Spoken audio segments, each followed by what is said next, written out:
Antes mesmo de auxiliar na criação e se tornar a principal figura de liderança do universo cinematográfico da Marvel, o produtor Kevin Feige já estava envolvido com adaptações de quadrinhos para o cinema desde o início do século XXI. Seu primeiro trabalho foi como produtor associado em nada mais nada menos do que X-Men o filme, primeiro episódio da consagrada franquia de mutantes da Fox, e que serviu de pontapé inicial para a Marvel estabelecer o seu domínio no cinema blockbuster. Após isso, a carreira do produtor alternou entre acertos, como a trilogia do Homem-Aranha de Sam Raimi e as sequências de X-Men, mas também erros como os filmes do Demolidor, Elektra e Quarteto Fantástico. No entanto, em 2008, tudo estava prestes a mudar com a estreia de Homem de Ferro. Mais do que a primeira adaptação cinematográfica dos quadrinhos do Tony Stark, o filme representou o começo de um império bilionário que transformou os super-heróis em uma das fórmulas mais lucrativas da sétima arte. Sob o olhar cuidadoso e o apreço de Kevin Feige pela temática, o MCU percorreu uma década com filmes excepcionais, e outros nem tanto, mas todos atingindo retornos comerciais extremamente positivos, além de ótima recepção do público e até mesmo da crítica. Infelizmente, após o desfecho da saga do infinito com o Vingadores Ultimato, se tornou evidente a queda da qualidade nas dezenas de produções que se sucederam, culminando no fracasso retumbante lançado nesse ano de 2023, intitulado As Marvels, a segunda aventura da polêmica super-heroína Capitã Marvel. Tendo o pior retorno financeiro de uma sequência de projetos falhos atrelados ao MCU e ao produtor Kevin Feige, surge um questionamento. Teria sua fase dentro do processo criativo da Marvel chegado ao seu limite após o Ultimato? Seria esse o momento de uma nova liderança? Ou o problema é muito maior que isso? No vídeo de hoje, vamos analisar como o atual estado criativo da Marvel e da sua dona, a Disney, afetou o resultado visto em As Marvels e o que o produtor Kevin Feige pode fazer para contornar a situação, ou se chegou a temida hora de encerrar o espetáculo e fechar as cortinas. E se você deseja conhecer mais sobre o universo dos super-heróis do cinema e ter uma visão elegante sobre obras do cinema, TV, animes e mais, considere se inscrever no canal, curtir, compartilhar o conteúdo e ativar o sininho das notificações, para ficar informado sempre que lançarmos novos vídeos. Sem mais delongas, vamos para o vídeo. Às vésperas de 2024, pode-se argumentar que o ano de 2023 foi decisivo para demonstrar a total e completa falência criativa pelo qual o subgênero dos super-heróis vem enfrentando. Analisando as duas principais líderes desse mercado, Marvel e DC, embora a primeira tenha dominado com folga os últimos 20 anos, ambas enfrentam um estado de calamidade interno. Enquanto a DC amargou o fracasso do seu universo mais sério e maduro, proposto por Zack Snyder, e tenta renascer das cinzas com a liderança de James Gunn, a Marvel parece ter perdido seu rumo após a conclusão da saga do infinito. Motivos para isso são os mais variados, e vão desde a sua ousada, porém arriscada decisão de afastar os dois protagonistas de sua franquia, no caso o Homem de Ferro e o Capitão América, até situações mais drásticas e inevitáveis, como o falecimento precoce do ator Chadwick Boseman, resultando na total reestruturação da sequência do aclamado Pantera Negra. Soma-se isso à pandemia da Covid-19, que além de tornar a própria ida ao cinema uma incógnita, também gerou polêmica por parte das posições políticas de algumas de suas estrelas, como as atrizes Evangeline Lilly, a Vespa e Letitia Wright, a nova Pantera Negra nos cinemas. Ainda houveram polêmicas isoladas, como as falas do ator Simu Liu, o Shang-Chi, contra o governo chinês, e as recentes acusações de violência doméstica contra o ator Jonathan Majors, escalado para ser o vilão Kang, que tinha o encargo de ser o próximo grande vilão do MCU, tomando o lugar de Thanos no arco anterior. Polêmicas como essas foram se tornando cada vez mais comuns no histórico da Marvel, e direta ou indiretamente, também se refletiam na qualidade de suas produções recentes. Acusações sobre prazos apertados e filmagens de última hora e cargas horárias sobrecarregadas vieram à tona, principalmente pelo departamento de efeitos visuais dos filmes, que estavam se apresentando cada vez mais carentes de polimento e capricho. Vide os casos vistos em Thor, Amor e Trovão e She-Hulk. Mas onde a Marvel de fato passou a se preocupar cada vez menos foi em um dos pontos fundamentais para toda e qualquer produção para o cinema, o roteiro. Já em um de seus primeiros projetos pós-Ultimato, o filme solo da Viúva Negra, era notável que se tratava de um filme burocrático, incapaz de justificar a sua existência e que traz um roteiro desinteressante e tardio sobre uma personagem tão adorada. O mesmo acabou valendo para o Gavião Arqueiro, que estrelou uma série natalina, desequilibrada em tom e ritmo. Tal crise criativa também se estendeu em seus projetos paralelos para o streaming. E mesmo com sucessos de séries como WandaVision, O Cavaleiro da Lua e Loki, outras como Falcão e o Soldado Invernal e Miss Marvel passaram despercebidas, enquanto a já citada She-Hulk e a recente Invasão Secreta foram vítimas dos maiores problemas atrelados à fórmula Marvel, como o humor despropositado,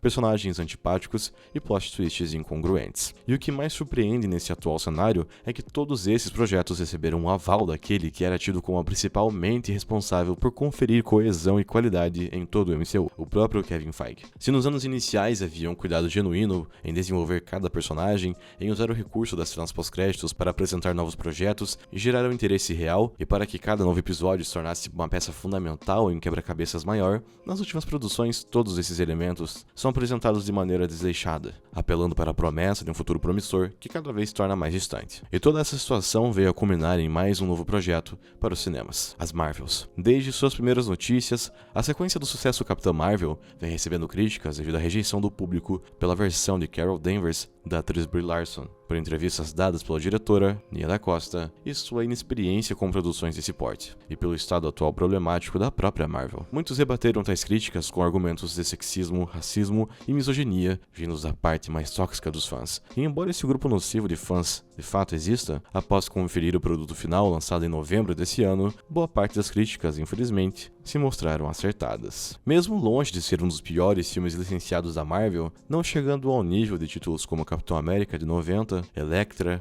e o reboot do Quarteto Fantástico, as Marvels se mostra mediano em tudo que se propõe. Novamente, a Marvel apresenta um roteiro esquemático, previsível e inconsequente sobre a guerra entre as raças espaciais dos Kree e dos Skrulls, que até o presente momento não se justificou. Junto a isso, o roteiro desperdiça o talento do trio principal, com uma dinâmica extremamente básica envolvendo humor pastelão e drama sem desenvolver a carga emocional necessária com o público. E ainda traz uma antagonista sem qualquer senso de ameaça ou carisma, e ainda descarta personagens já consagrados, como é o caso de Nick Fury, o outrora ferrenho e imponente líder da S.H.I.E.L.D. Esses elementos acabam gerando uma experiência pouco substancial para o desenvolvimento do MCU, ou mesmo de sua protagonista, que, verdade seja dita, tem aqui sua participação mais acessível dentre os filmes que esteve. A personagem demonstra um pouco menos de sua arrogância e mais de sua insegurança, fragilidade e heroísmo, graças tanto à atuação de Brie Larson quanto à tentativa da Disney em compensar a rejeição inicial do público à personagem. É uma pena que o estrago já tenha sido feito. Quanto às outras personagens, a que mais sofre com o péssimo desenvolvimento é Monica Rambeau, que entra e sai do filme sem qualquer grande impacto. Ao menos Kamala Khan, vivida pela atriz Iman Vellani, é a única que parece estar aproveitando cada momento em sua participação,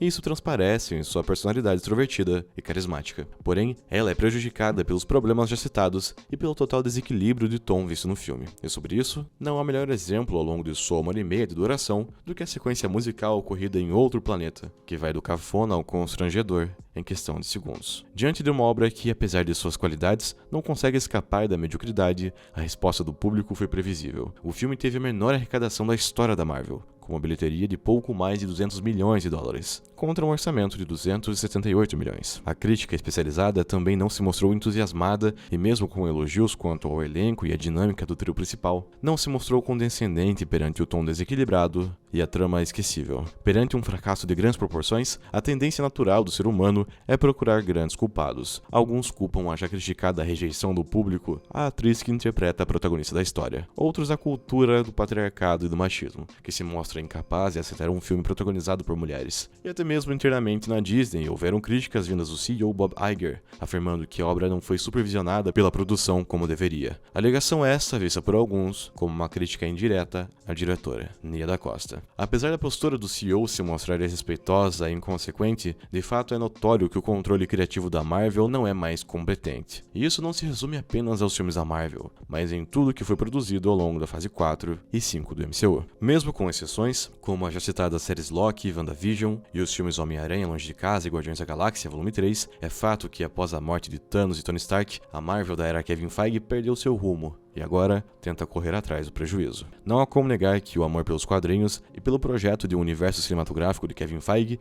tenham sido fatores determinantes para o sucesso do MCU. No entanto, isso veio a um preço: assumir cargos maiores, sendo o atual presidente da Marvel Studios, e consequentemente, responsabilidades maiores, o que tornaria ainda mais limitada sua influência no processo criativo. Em face disso, se a Marvel ainda quiser perdurar por mais uma década e recuperar o prestígio de outrora, precisará se reinventar, ou pelo menos dar a si e o público uma pausa estratégica, enquanto repensa seus próximos projetos, sua agenda de lançamentos e até mesmo a fórmula Marvel como um todo. E para o bem ou mal, esse pode ser também um momento de se pensar em uma nova liderança criativa da empresa, algo que a DC está apostando com a vinda de James Gunn para recriar o seu universo cinematográfico. Dito isso, o fracasso de As Marvels é a prova de que pode ter chegado o momento em que a era de Kevin Feige, no controle da Marvel, chegou ao fim, e que a renovação não é só bem-vinda, mas também necessária. Não se pode negar as contribuições e conquistas atingidas pelo diretor, mas também é preciso saber a hora de parar. Caso contrário, nem mesmo orçamentos milionários para novos projetos, cenas pós-créditos prometendo o amanhã e críticas contundentes sobre questões sociais serão suficientes para mascarar o real cerne do problema, o descontentamento do público sobre o que a Marvel se tornou. E aqui encerramos mais um vídeo. Esperamos que todos tenham apreciado e reforçamos a importância de curtir, se inscrever no canal e compartilhar o conteúdo. Nos veremos em breve com mais um conteúdo de nível